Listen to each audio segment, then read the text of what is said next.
بسم اللہ الرحمن الرحیم۔ السلام علیکم ورحمۃ اللہ وبرکاتہ۔ ایک بار ہم پھر حاضر ہوئے ہیں ایک نئے مہمان اور ایک نئے موضوع کے ساتھ۔ جو آج کے ہمارے مہمان ہیں ایک بہت ہی چھوٹے کم سن سنخا، اللہ پاک نے ان کو ایک بہت پیاری آواز کے ساتھ نوازا ہے اور انہوں نے چھوٹی سی عمر میں ہی ایک بہت اچھا نام بنا چکے ہیں۔ آئیے ہم ان سے کچھ باتیں کرتے ہیں، ان کے بارے میں کچھ جانتے ہیں اور انشاءاللہ الکریم ان سے ہم کچھ اشعار بھی سنیں گے۔ السلام علیکم سارم بھائی، کیسے ہیں آپ؟ وعلیکم السلام، الحمدللہ، اللہ کا کرم ہے۔ آپ سنائیں، آپ کیسے ہیں؟ کرم ہے مالک کا۔ آپ اپنے بارے میں آپ سے کچھ معلومات کریں گے، اگر آپ کی اجازت ہو تو ہم معلوم کریں۔ جی جی بالکل، اجازت۔ آپ اپنے حوالے سے پہلے تو آپ یہ بتائیں کہ آپ کی رہائش کدھر ہے؟ میری رہائش حیدرآباد میں ہے۔ اچھا، حیدرآباد کے اگر آپ بتا سکیں تو کون سے علاقے سے آپ تعلق ہے؟ میں بسم اللہ سٹی میں رہتا اچھا، ماشاء اللہ۔ آپ اپنی تعلیم کے حوالے سے آپ تعلیم کرتے ہیں یا آپ کا کوئی کاروبار یا آپ کچھ کام وغیرہ کرتے ہیں؟ ہوں۔ نہیں، کاروبار تو ابھی نہیں، ابھی فوکس جو ہے نا وہ پڑھائی کی طرف ہی ہے کہ کالج میں بھی میں پڑھ رہا ہوں اور جامعۃ المدینہ میں اولا میں بھی پڑھ رہا ہوں۔ کیا آپ حافظ ہیں؟ جی الحمدللہ، کرم ہے۔ ماشاء اللہ ماشاء اللہ۔ کتنا عرصہ ہو گیا آپ کو حفظ کرے ہوئے؟ تقریباً 2 سال تو ہو گئے۔ تو آپ کی عمر کتنی ہے؟ میری عمر 16 سال ہے۔ 16 سال، ماشاء اللہ۔ تو آپ نے کتنے سال کی عمر میں حفظ کر لیا تھا؟ میں نے تقریباً 13-14 سال کی عمر میں حفظ کر لیا تھا۔ میں نے حفظ کر لیا تھا، اس کے بعد واپس دہرا رہا تھا نا، تو اس وقت بھی ٹائم لگا تھا، لیکن میں نے حفظ جلدی ہی کر لیا۔ اچھا ماشاء اللہ۔ کتنے عرصے میں آپ نے حفظ کیا تھا تقریباً؟ یہی تقریباً 1.5 سال۔ ماشاء اللہ ماشاء اللہ۔ اللہ پاک ہم سب کو بھی حفظ کرنے کی اور اس کو یاد رکھنے کی توفیق عطا فرمائے، آمین اور قرآن کے احکامات پر عمل کرنے کی بھی توفیق عطا فرمائے۔ آمین۔ آپ اپنے حوالے سے یہ بتائیں کہ آپ نے یہ ماشاءاللہ نعت پڑھنے کا شوق ہے یا کسی گھر والوں کے کہنے پہ پڑھتے ہیں آپ؟ یہ الحمدللہ بچپن سے ہی شوق تھا۔ بچپن سے مطلب ابھی آپ کا بچپن ہے، کتنے بچپن سے آپ کا شوق تھا؟ یہ تقریباً میری ایک ویڈیو ہے، اس میں جو میری عمر ہے نا، میرے گھر والوں سے جو مجھے معلوم ہوئی ہے، وہ تقریباً میری عمر 3 سال۔ 3 سال کی عمر سے آپ نعت پڑھ رہے ہیں؟ جی الحمدللہ۔ ماشاء اللہ ماشاء اللہ۔ تو آپ نے ویسے نعت یہ سیکھی ہے یا اللہ تعالیٰ کی طرف سے آپ کو عطا ہوئی؟ ویسے تو گاڈ گفٹڈ ہے میری آواز، ماشاء اللہ۔ لیکن جو اب لے وغیرہ جو ہوتی ہے نا، سیکھنی پڑتی ہے جی جی جی۔ تو وہ میں نے ایک میرے استاد محترم ہے ثناء اللہ سہروردی، میں نے ان سے سیکھی ہے، اور کچھ میں نے محسن چشتی سے سیکھی۔ اچھا ماشاء اللہ ماشاء اللہ۔ تو آپ ویسے نعت پڑھنے میں کس کو فالو کرتے ہیں؟ ویسے تو میں جو میرے آئیڈیل کہہ لیں 2-3 کو میں شوق سے سنتا ہوں، ایک زہیب اشرفی، ایک اویس قادری۔ ان کو تو میں دونوں کو میں بھی بہت زیادہ لائک کرتا ہوں اور میں بھی بڑے شوق سے سنتا ہوں، پڑھتے ہیں بہت پیارا۔ ان کی آواز ہی ماشاءاللہ بہت ماشاء اللہ ماشاء اللہ۔ زیادہ تر کس کے کلام پڑھنا پسند کرتے ہیں؟ میں الحمدللہ اعلیٰ حضرت امام اہل سنت کی کلام پڑھنے کے بہت شوقین ہوں، اور ان کے شعر تو واہ واہ ماشاءاللہ۔ ان کے شعر کی تو واقعی کیا بات ہے، انہوں نے کیا محبت کے عشق کی انتہا کر دی، انہوں نے کیا کلام لکھے ہیں اعلیٰ حضرت نے۔ اگر آپ کو کچھ سنانا چاہیں تو ایک آدھ شعر سنا دیں اعلیٰ حضرت کے کلام کے۔ جی بالکل بالکل۔ زمین و زمان تمہارے لیے،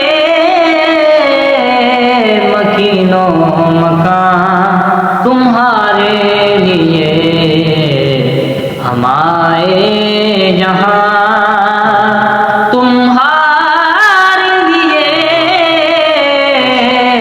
اٹھے بھی وہاں تمہارے لیے۔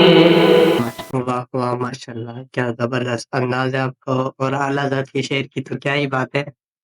دیکھیں آج کل آپ ماشاءاللہ جو ہے لے والے کلام زیادہ تر پڑھتے ہیں، جی، تو آپ نے کس وجہ سے آپ لے والے کلام پڑھتے ہیں، اور آپ جو ہے پسند جو ہے اویس قادری اور ان کو زیب اشرفی صاحب کو کرتے ہیں، لیکن آپ پڑھتے جو ہے بالکل لے والے کلام اور ان کی طرح وسیع الدین سہروردی صاحب کی طرح ہے، تو اس کا کیا وجہ ہے؟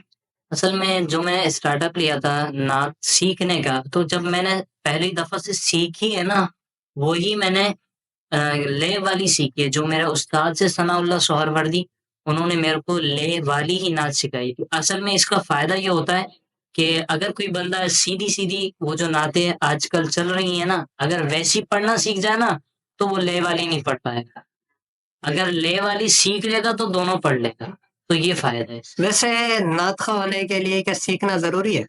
نہیں، نعت خواہ ہونے کے لیے سیکھنا ضروری نہیں ہے، عشق ہونا ضروری ہے۔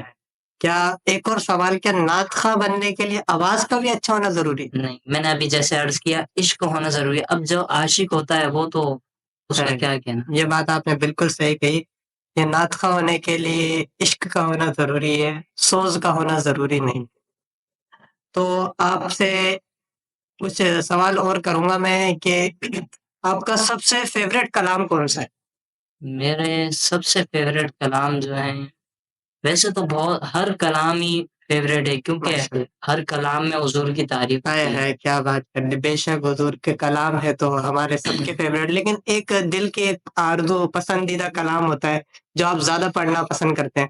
ایک وہ ہے پیر نصیر الدین شاہ صاحب، ان کی تضمین اور اعلیٰ حضرت کا کلام، کوئی دنیا یا تام نہیں ہم تھا تیرا، اور اس میں آگے اعلیٰ حضرت کا کلام، وہاں کیا جود و کرم ہے شہ بتا تیرا۔ اگر آپ اس کا بھی ایک شعر ہمارے کو تضمین کے ساتھ سنا دے تو؟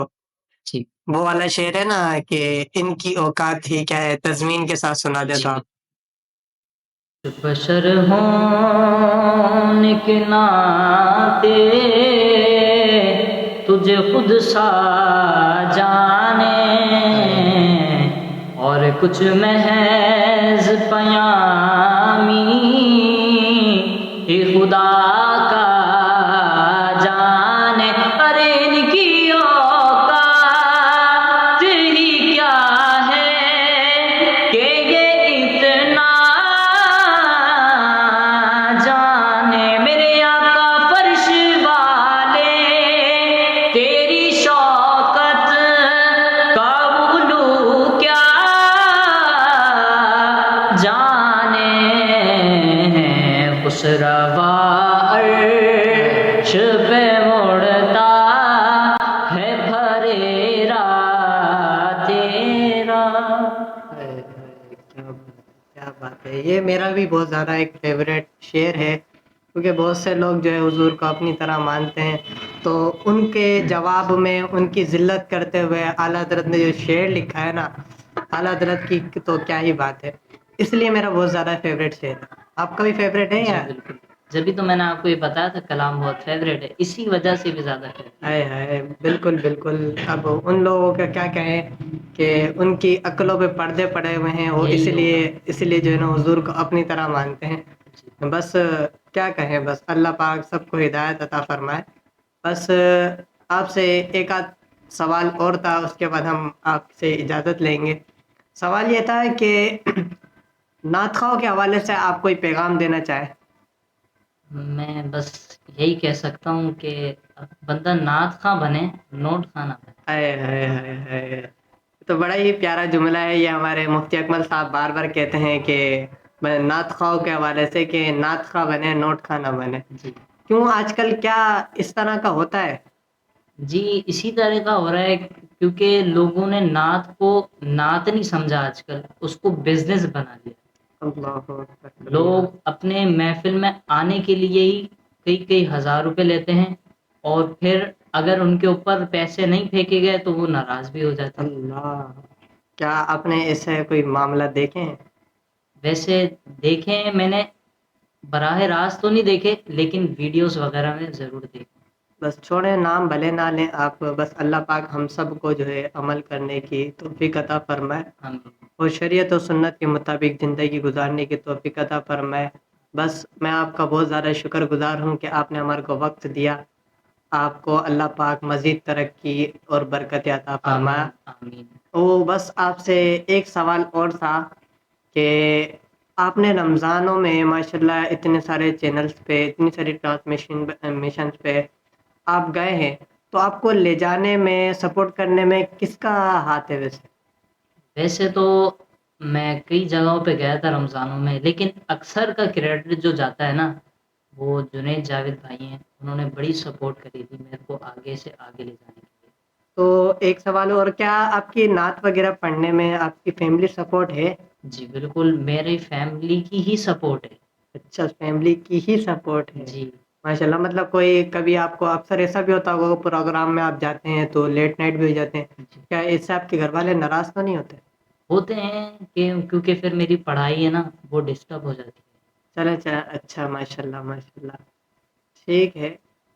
بس بس آپ جاتے جاتے ایک کوئی کلام یا ایک کلام کا کوئی شعر سناتے ہوئے چلے جائیں, پھر بس آپ سے اجازت لیں گے ہم. اے سراپا نفیس انفس دو جہاں سرورے سرورا دلبرے عاشقا سرورے سرورا دلبرے عاشقا ڈھونڈتی ہے تجھے میری جان حزین ڈھونڈتی ہے تجھے میری جان حزین تم سا کوئی نہیں تم سا کوئی نہیں. ماشاء اللہ ماشاء اللہ, بہت زبردست, بہت ہی زبردست آپ نے کلام پڑھا. بس میں آپ کا شکر گزار ہوں کہ آپ نے ہمیں وقت دیا, آپ یہاں تشریف لائے, اور اللہ پاک آپ کی عزت میں عمل میں مزید برکتیں عطا فرمائے. آمین. بس حاضرین اور ناظرین, ہم یہاں پہ ہی اختتام کرتے ہیں. بس آپ سے درخواست ہے کہ آپ جڑے رہیں اور ہمارے چینل کو سبسکرائب کریں, تاکہ آپ کو اسی طرح مزید علمی باتیں اور مزید سوزی نعتیں وغیرہ آپ کو سننے کی سعادت حاصل ہوتی رہے. السلام علیکم ورحمۃ اللہ وبرکاتہ.